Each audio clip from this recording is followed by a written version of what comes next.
So as Becky said, Andrew is one of our SMP trainers. He is with the training team, but Andrew was an investigator before. And so Andrew knows the system very well. He knows the process very well.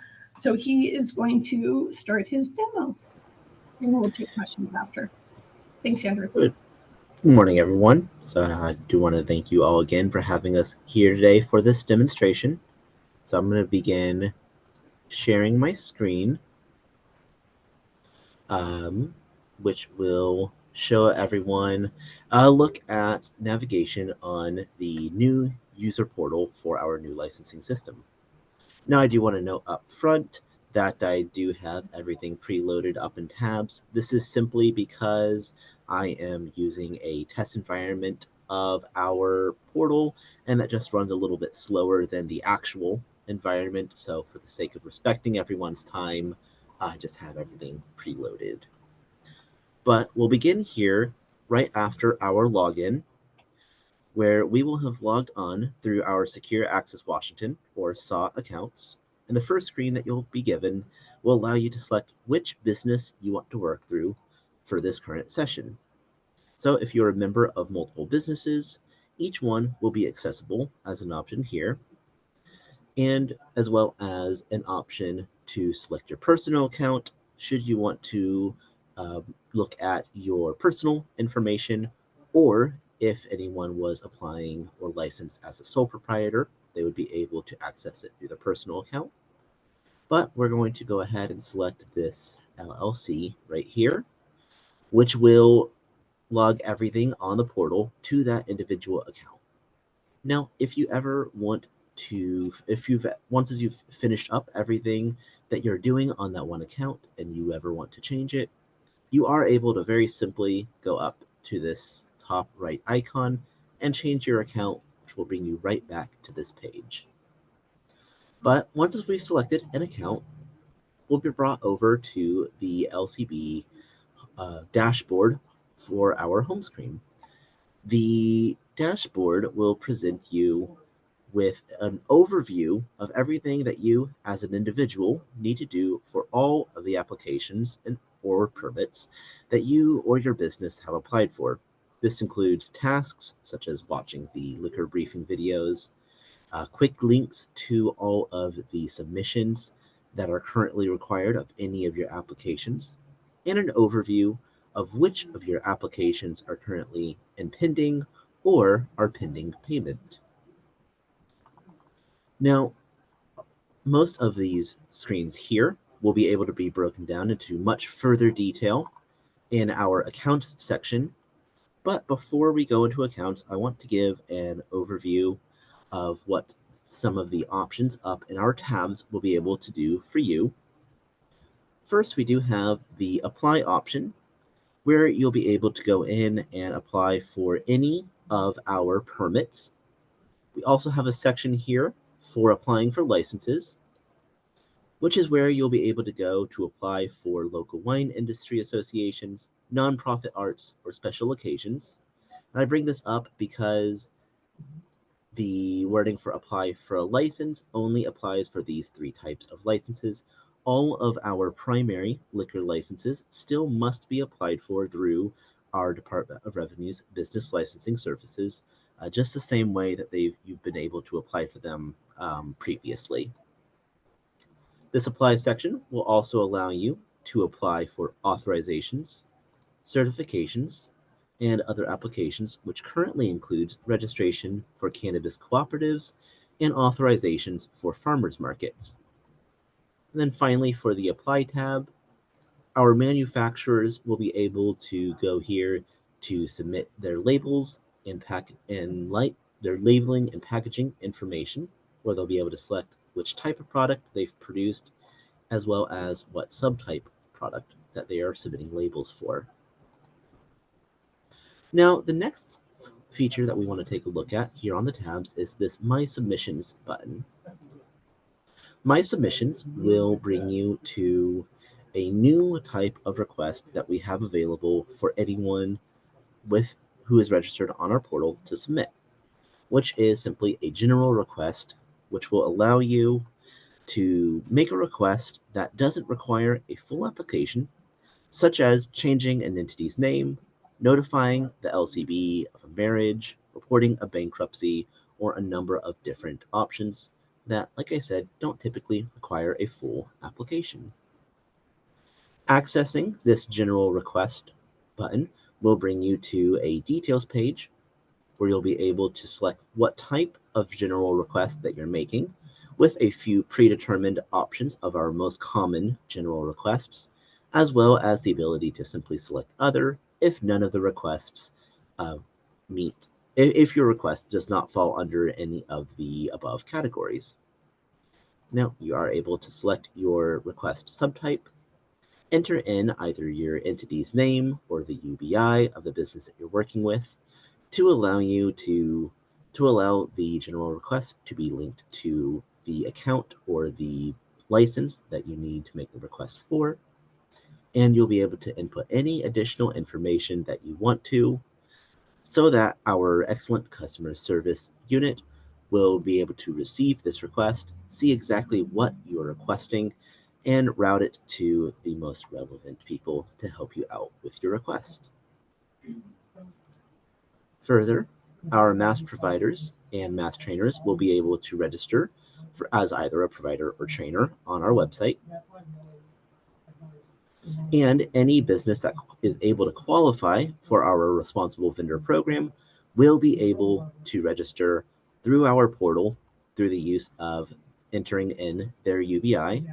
Now, it's important to note that since this only requires the UBI number to begin the registration process, anyone is able to register for RVP if their business qualifies, even if they are not a member of the account.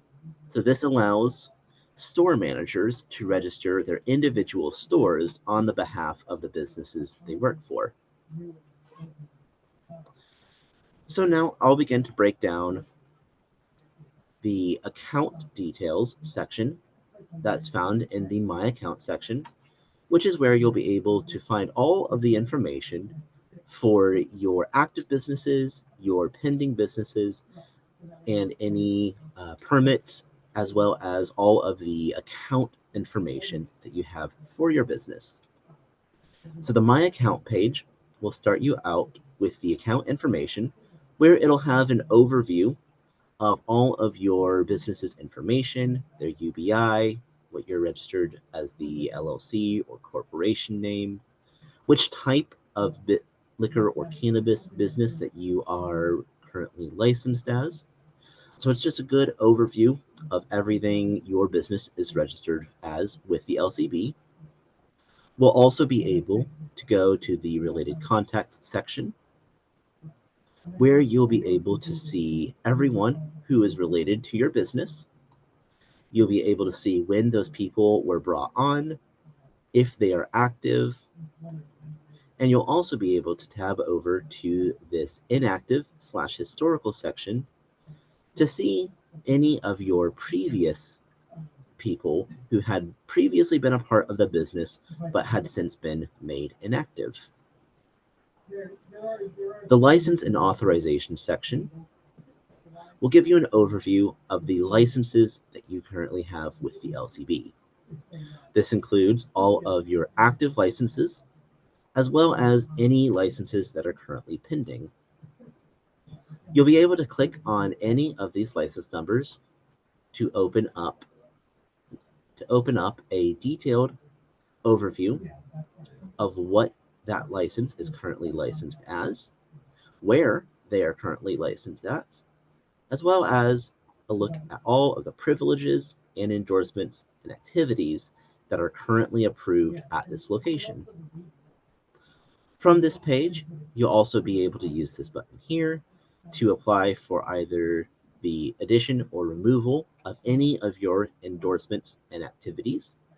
Now, it is important to note that this is only for endorsements and activities, and that if there is a need for changing or removing privileges, that will still have to go through business licensing services. Now, back on the license and authorizations page, if we scroll over We'll have an additional actions drop-down menu. This is where you'll have another link to the add and remove endorsements and activity button, as well as the ability to make other requests related to that active license, such as requesting an alteration, registering a central warehouse, or a number of different requests that are specific to your type of application. Now, should you need to make an liquor alterations request, that will bring you to a screen where you'll be able to confirm that you are working on with the right entity and the right license number for who you want to have an alterations for. And you'll be given the opportunity to describe what you want for the alterations.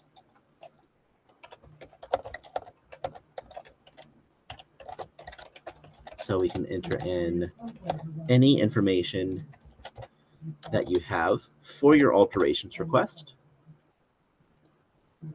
And it will give you the opportunity to attach any of your existing photos or floor plans if you have those ready at the time of applying for your alterations request. So next, I will be taking a look at this pending applications section, which will be a breakdown of everything that you currently have in the works with the LCB. So we can see here with this account, we have 2 pending liquor license applications, as well as a pending permit. We'll be able to see a record of when initial interviews had been scheduled. This will show up whether it's something that you had completed in the past, or if it's something that is currently scheduled, if you need a reminder about when your upcoming interviews have been scheduled. We'll also be able to see what status the licensing specialist has assigned to your pending application. So if it is something that is currently waiting on you to submit documents, it will note that it is currently waiting for applicant documents. We can see this second application here is approved pending payment, letting us know that we need to go in and pay our fees. And we can see down here that this one is in review, noting that the specialist is currently working on your application. We're also able to see from here a historical section where we can see a record of any previous applications that had previously been withdrawn.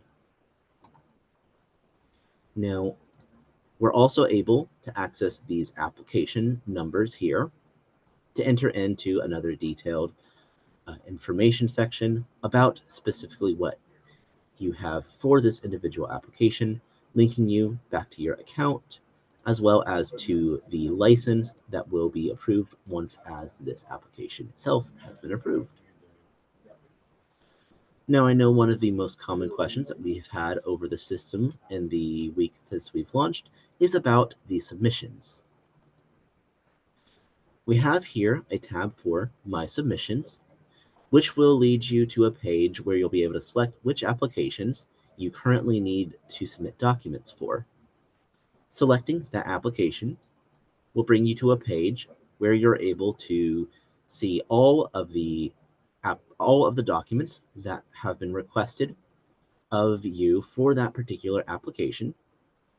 If staff have any comments that they want to make for that particular document request, noting if there's any specifics that they need to see, that'll be able to be entered here on our side of the system, where you'll be able to see here under staff comments. Now, there are 2 types of submissions that we have available for people to fill in, which is uploadable files and fillable forms. The uploadable files are very simple. We just select the upload file button, and after signing an attestation, we'll be able to use the upload files button to access the documents that you need to submit, where you can simply add them.